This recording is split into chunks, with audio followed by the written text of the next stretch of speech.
So for the brood stock system, there's only 10 tanks running. One of the first things to check every day is to make sure there's water flows coming out of all the valves. A little bit of muck, salt will clog those up, and there's no aeration here except the water flow. So if these stop flowing, the fish will die.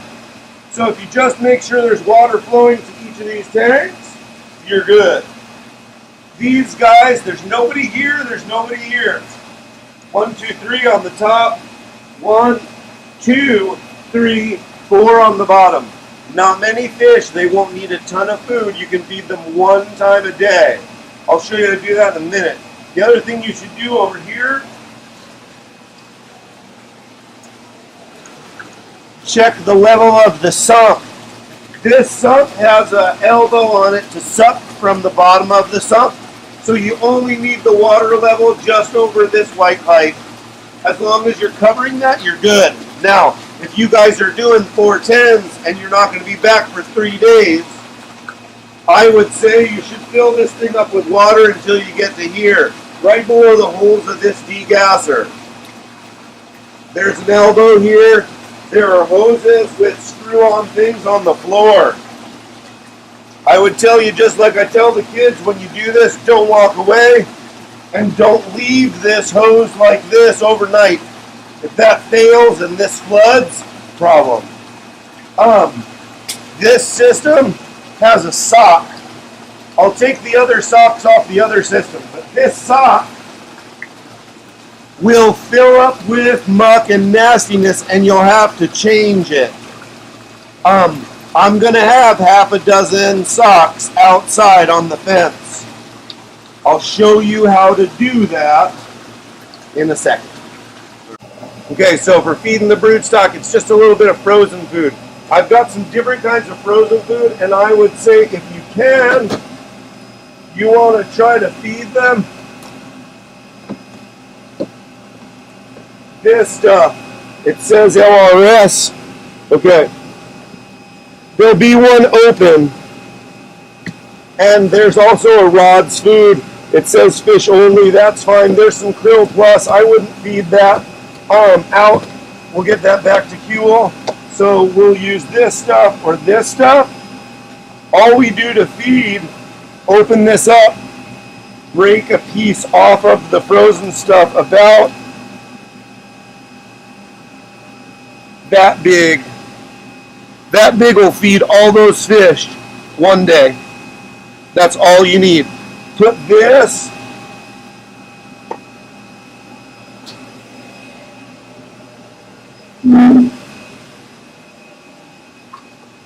in a little cup. You can get a little bit of water from that. You only need a tiny bit. Let this defrost so you can use your fingers to kind of drop it in. Just distribute it amongst them. 2 fish gets a little more than 1 fish. Oh, this won't be on there. This system won't have fish, so I'm going to take the socks off so it's not an issue.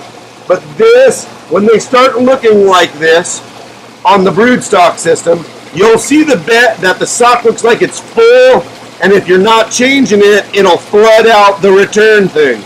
So when you start seeing this kind of nastiness, it's time to think about changing it. If you went once a week, you're probably not going to have a problem. So, if they start looking nasty, that's the time to change. Now, we're just going to walk to where they are. If you come back outside,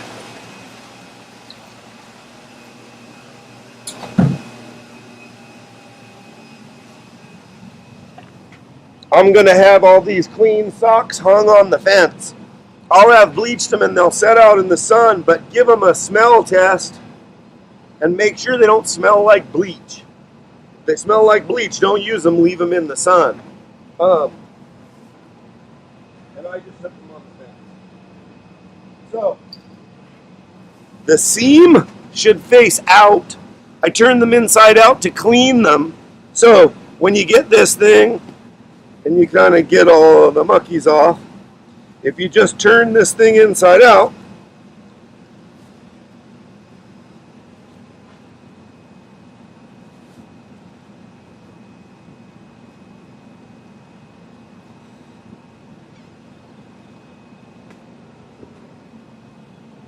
and you see that seam on the outside, you know we're in good shape. All right, let's go back in and change it. I'll show you how to do that.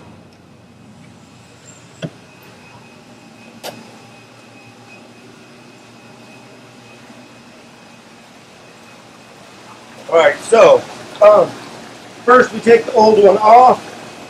This has a little strap and clamp to keep it from going off and doing that. So the way I do this, I unstrap it, and you need to be careful. If you drop this in there and it gets sucked up in the pump, you're going to have to take everything apart. It's going to be a pain.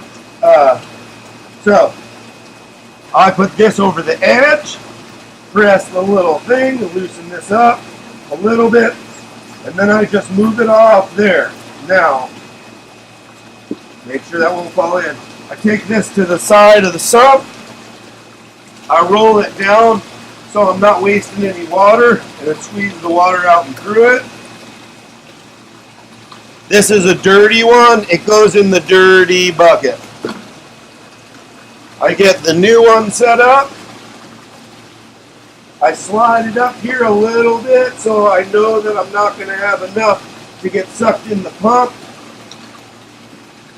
I put the strap back around it, scoot it down.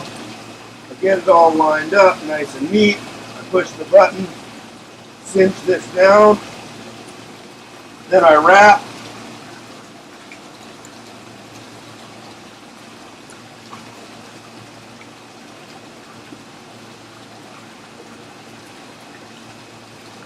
And then I just cinch that thing through so I can't lose it.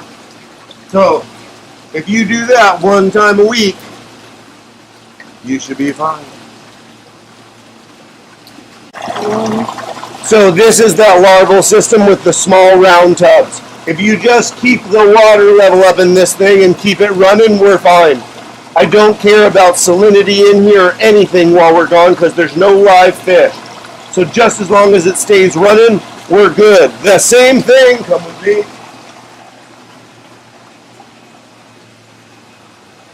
goes for the grow out system. If we just keep this thing with water in it and running, I'll take care of salinity when I get back. So let's talk about salinity in the broodstock system.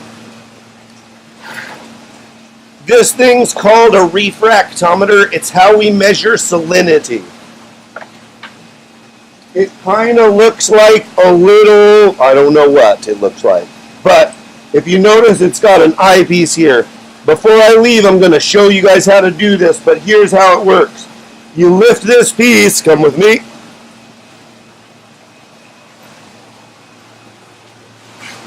You take the eyedropper, you get a little sample of water out of the sump, and you spread it as you hold this flat on the glass. Then you gently close this, and you look where the light is through this thing. You're going to notice in there that on the right side of the gauge, the reticle, there's a PPT symbol. That's what you want to look at. Right now, this says we're at about 20 parts per thousand. You'll see a blue at the top will be blue, the bottom will be white. If you can keep it around 20 parts per thousand, that'd be great. Geez, Mr. Rizzuto, what do you do if it's high or low? If it's high, don't worry about it. If it's low, we add water. I'm sorry, if it's low, we add salt. And I'll show you how to do that now. So, I've got a bucket of salt over here. I will have a bucket of salt over here and a scoop. And you just scoop 2 or 3 scoops of salt right into the sump. And then come back the next day and measure that out. You probably won't have to add much. But you can just eyeball it and that'll be fine.